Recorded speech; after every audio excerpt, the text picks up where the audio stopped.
I am Jay Rosenthal. You are Krista Ramer. Yes. This is Pod of Flowers, the official podcast of Hall of Flowers. We are recording live Hall of Flowers Toronto, show number 2. Day 2. Day 2, September 2023. Mm-hmm. We're here with Dan and Natasha. Introduce yourselves, and then we'll get into all the good of Pure Sunfarms.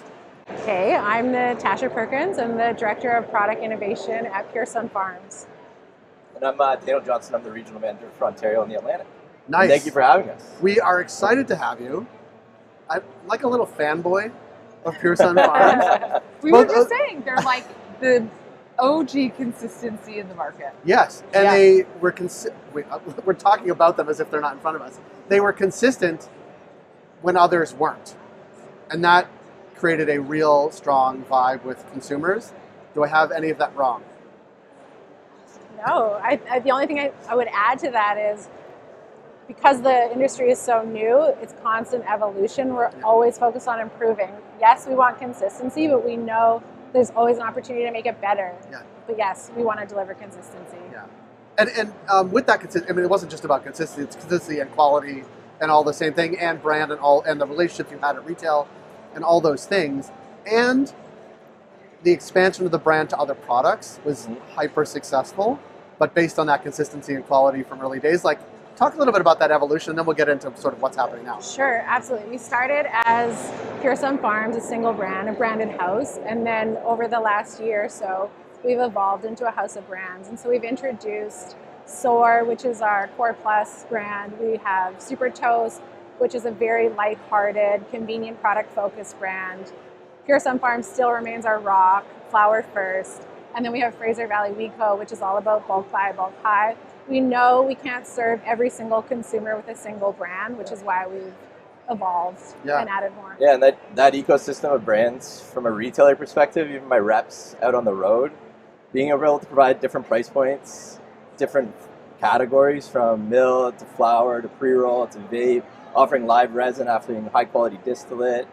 Those different areas have really been able for us to go deep with our retailers, deep with our consumers, and keep up with the consistency across each brand. And I think that's what's led to a lot of our success. I'm going to ask a question that Krista generally asks, but that relationship with retailers is built on the fact that you had a foundation of trust and we're putting out good, consistent, that consumer, like all those things. It's not like you went in with a house of brands and said, here's our portfolio, now choose. It was like starting, building, growing, and the relationships alongside that too. That's something I'm very proud of. The team at the farm and the team on the road from my end is the consistency and the quality led to trust, which is few and far between. And we were able to layer on with that trust, and our selling style on the road isn't as many SKUs on the shelf with our retailers. That's why today's so important.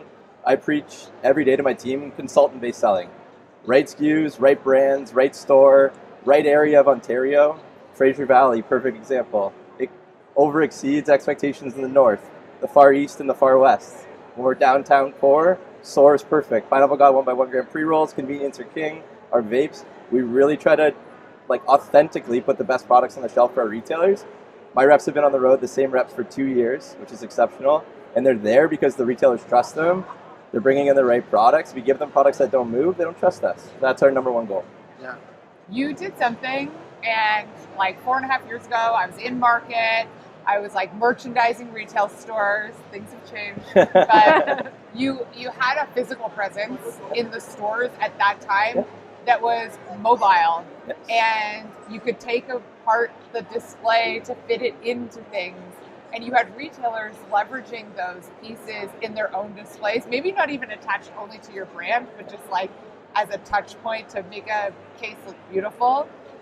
And I think it has long-term impact now when you walk into a store and there's a sense of familiarity, and you've created the store as a sales tool for your own products with budtenders and with store managers.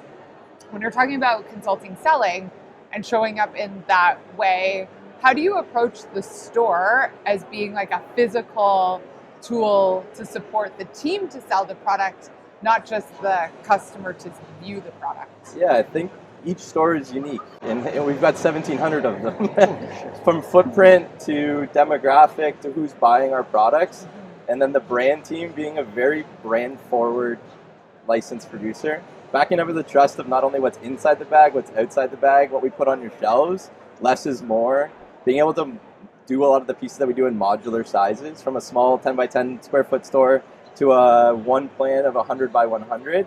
Each one of our pieces that we put forward needs to also show off our brand, show that we're people and plant first. We're BC grown, we're sun grown, and we're able to execute that on that level. And it leads really nicely into what's in front of us from a brand perspective. Yeah. And I want to hear how that like translates into sort of what you do, like absolutely. Always thinking about what is ahead and what's next. That fits all the same attributes, but is innovation and is new products and is right, exactly. And so that's why we're doing a new look and feel for Pure Sunfarms brand. It's about honoring some of the innovation and growth we've made over the years. So you're going to see at the end of the year and early next year a new look and feel for the brand, which is offering the ability to differentiate on retailers' shelves. Everyone knows and loves the green bag, but now Pink Kush is also going to come in a pink bag, which is getting some great feedback here at the show. We're also going to have unique colors for each product category just to help with that ease for retailers and consumers to know what they're buying and differentiate between the two. There's like little things that you can do with packaging and with branding to help a retailer with their operations, like in the back house, to be able to be like, what product is what, as well as for the customer to create these touch points. There's something around putting a product that has pink in the name in a pink packaging that reinforces the value from day one.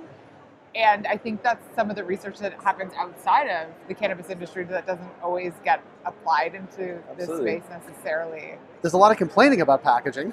Yes. Like that we hear all the time. Yeah. But there are things, as Krista, there are things you can do to differentiate it for a consumer and for the staff at a dispensary. Like those are important, smart things to do. Absolutely, and what's in the bag is equally as important, if not more. Yeah. And so we've worked, and this is why the new look really backs up that innovation and growth. We've worked on improving the quality of our flower, especially with our 100% hang-dried flower now across all of our flower products. We also implemented new sorting practices, so you're getting bigger buds in your bag, amazing visual appeal. We've added humidity packs to all of our flower products. And we started a pheno hunting program, so that allows us to be more innovative when it comes to genetics and bringing them forward.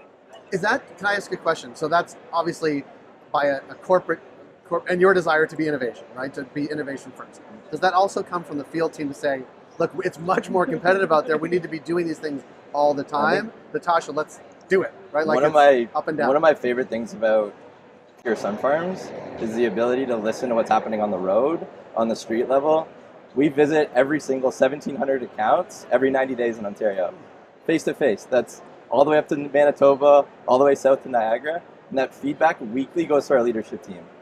The touch point of Hall of Flowers is to listen to our retailers, listen to bud tenders, listen to our suppliers, and put actionable changes into our products, our packaging, our brand, our people, the way that we execute daily. This team listens. They are in the farm. They are not off-site. Right. Yeah. Here's your question. And this is like super operational, like business, like MBA stuff. Not that I have one, but like, is there a formal system that you get? Is it like a Google form that like your field team like uploads what they hear from store A, store B, store C, and it aggregates in some way? Or is it like, we're going to call Dan and he's going to distill it all for everybody else? No, we definitely have processes in place and mechanisms to connect with the team regularly and distill that information. Yeah, absolutely. Yeah, the bud tender retailer feedback is one piece. Natasha and her team have seen the data, the research, the planning that goes into everything that we did. Last year we launched Soar in Fraser Valley at this show. This year we're here to launch Super Toast. These are brands that have been in fruition for a year of planning and execution. We're not just chasing a trend. Right. We're here to make sure that we're here for longevity, that it's the quality that people expect from Pure Sunfarms, and then Natasha and her team at the farm execute. And it's, from the ground level, it's incredible. We love seeing it. Yeah, it's like it's like a fully functioning company. I mean that we appreciate but I think it. Even that is, we're talking about the consistency that's in the bag and sort of how you started and where you are today, but it is like setting the company up for success from day one to like have this feedback loop. What is happening on the ground? How do we feed that into innovation? How do we always be ahead of that and like putting product out there that is like it's what you would, it's like it's a case study and actually how to do it, I think. Absolutely. Thank you. Yeah, we appreciate that. Thank you. Yeah, we talked about it before, even not in front of you guys. Yeah. We talk about you behind your back. Yeah. Now we're just talking about it in front of them. Yeah. Okay, for both of you, rapid fire for us. What's one thing that you want to learn from Hall of Flowers today? Oh, I want all of the feedback on the new visual brand identity. Yeah, absolutely. And the new products, which I haven't touched on, but really quick. Yeah. We have new strains from Pure Sunfarms, which is baked animal. It's an animal face cross with Baker's Delight. We have Blueberry Funk, which is a purple punch and blueberry cross, but it's super cheesy. And then we have Strawberry Amnesia, which is a strawberry cough cross from Fraser Valley We Co. So we work so hard on coming up with these new genetics. It's amazing. We have it at our product bar, real buds for display for people to interact with. And it's just so amazing. And it's such a rich opportunity just to get real-time feedback, all the things we've been working on. And it's fantastic to see the response on the packaging. And I would be remiss not to mention our new high THC vapes. We changed our hardware, new flavors, which are full flavor. We changed our manufacturing method, and they're killing it in market. And it's so nice to hear the response in person versus just seeing the sales numbers. Yeah. And can I just dive into one before you get to your thing? No, absolutely. It is, because we like to talk about like that, I think that is what unique about this show, is that you get that rapid fire feedback from a lot of people, like a lot of retailers coming through, and that feedback loop, it might take you a couple of weeks or 90 days to get that feedback, but you could see, hundreds, thousands of representatives from retailers at the show, and that feedback loop is closed to 2 days. Yeah. Absolutely. Yeah, and tools like Spiffy, things like that, that we get interaction from that first ounce bag that gets opened up in market. We're getting feedback instantly from retailers, from bud tenders, from consumers. That's a huge part of this, and it gets funneled back to the team right away. From a commercial standpoint, or from my standpoint, this show is positioned perfectly because retailers are starting to plan for 2024. Right. And I want to know what their needs are. I want to know how I can support them. I want to know how our team can support them. I want to know what product they're looking for on their shelves, what they're seeing for 2024, price compression, how are they battling it, how are they using our products from an ecosystem perspective, of Super Toast to Pure Sunfarms to Soar to Fraser Valley. Like, for me, it's about learning the needs of the retailer. And then we break that down with our team. Like we said, our relationships with our retail partners, our bud tenders, the education pieces, we want to know what they need. We build our whole plan around their needs.